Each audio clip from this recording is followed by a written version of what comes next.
have a very special guest on my channel today. This is Baye McNeil. He's Hello. an author. He has a column in the Japan Times. He does lots of cool things, so I'm going to get him to tell you guys a little bit more about himself. But today we're going to be talking about racism in Japan. So we're going to go a little bit into his experience as a black man in Japan and just kind of, let you guys know what it's like here, just so you're not worried about the things you may have heard on the internet or some assumptions you might have about Japanese people and stuff like that. Maybe tell them a little bit more about how long you've been in Japan.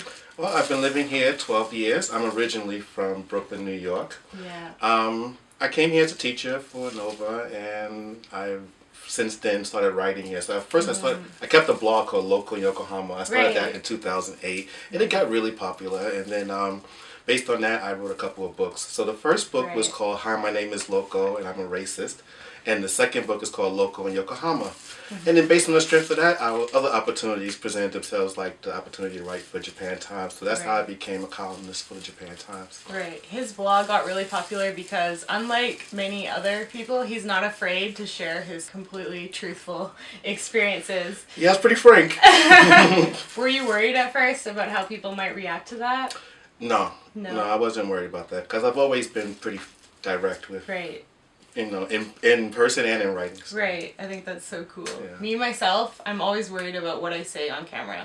I want to keep my channel very positive and I don't like to talk about my negative experiences. But then I see people like Baye and I'm like, damn, that's so cool that he doesn't care how people react and he's able to just lay it all out and tell everyone about it. So I read his book, his first book, and I was just blown away by all the experiences that he talks about in it. I could relate to some of them. Some of them were, of course, a lot different than the experiences I've had as a white girl in Japan. I just think it's a book that any of you guys would really enjoy just because of how truthful it was. Oh, thank you. I hate books. I don't read books. I'm sorry. I'm very much like an internet article, short attention span kind of girl.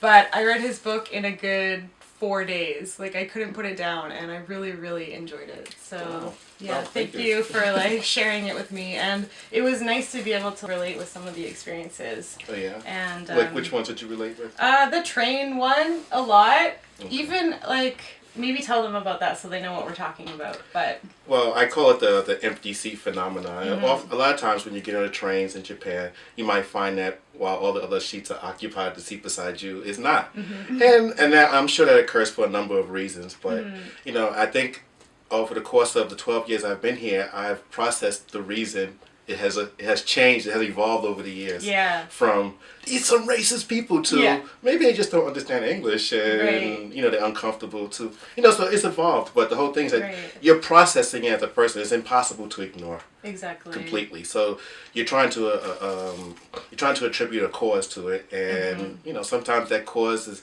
is a reflection of who you are more so than what they are, because you know nothing about them. It's so true. So you have these assumptions like, why don't these people want to sit next to me? And usually your first assumption is like, they're racist. They hate white people. They hate black people. But now that I've lived here for 10 years and you've been here for 12, I think we can both say they do not hate white people. They do not hate black people. Right. And the huge majority of Japanese people don't have any negative feelings towards us. I think it's more of like an awkward, they're more like kind of worried. Well, I'd say that it varies it's case by case situation, but I think that it's the rare case that it's about hate. But I think that it is prompted by fear. Often. Yeah. And what that fear is, you will never know unless you can read minds.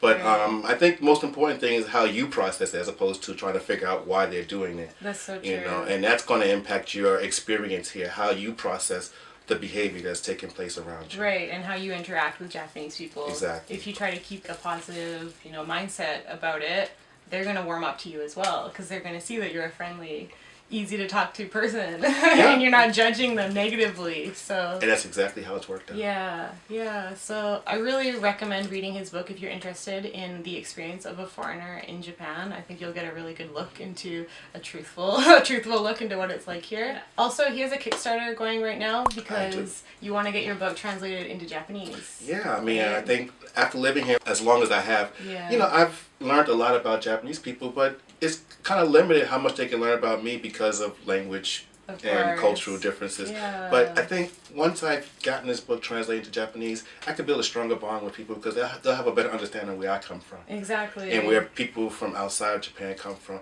And the translator I found, she's magnificent. Yeah. And I think we're going to really do a fantastic job with it. We just need the funding to get it done. Yeah. So he's trying to raise $5,000 to get this book translated into Japanese. So if any of you guys are looking to back this cause, please go check out his Kickstarter. I will put the link down below.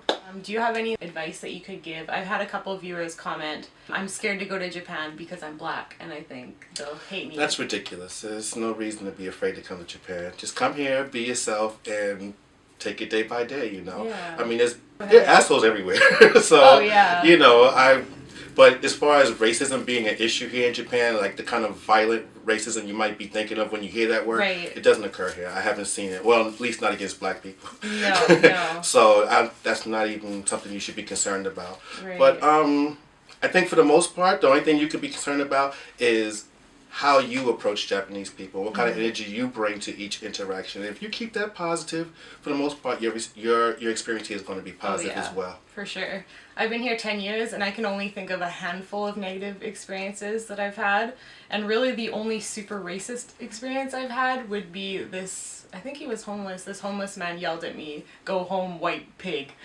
And Jesus. That never happens. But you guys will see articles online talking about these experiences because it stands out in people's minds and they want to talk about it. But that is so rare. It's very rare. So rare. At 12 years here, I've heard the N-word one time from a Japanese person in 12 years. And I think the person was out of their mind on the train. Exactly. Just walking around raving. So, nah, that's not the kind of stuff that happens here at all. You get those kind of people everywhere. Yeah. You're not going to come across it more in Japan. So, really, I just want you guys to feel comfortable coming to Japan and not worry about racism. Of course, it exists here. It exists everywhere. And I don't think it's something that you guys need to be worried about. I agree. Yeah. So thank you so much for You're coming. welcome. Thank you for and having me. I talking appreciate it too. to my viewers and me today. Hey, and please go check out his Kickstarter, guys, because I really want to see this backed. I really want Japanese people to be able to enjoy his book as much as I did and kind of learn about our side of things. So yeah, thanks, and I will see you guys soon. Bye. Peace.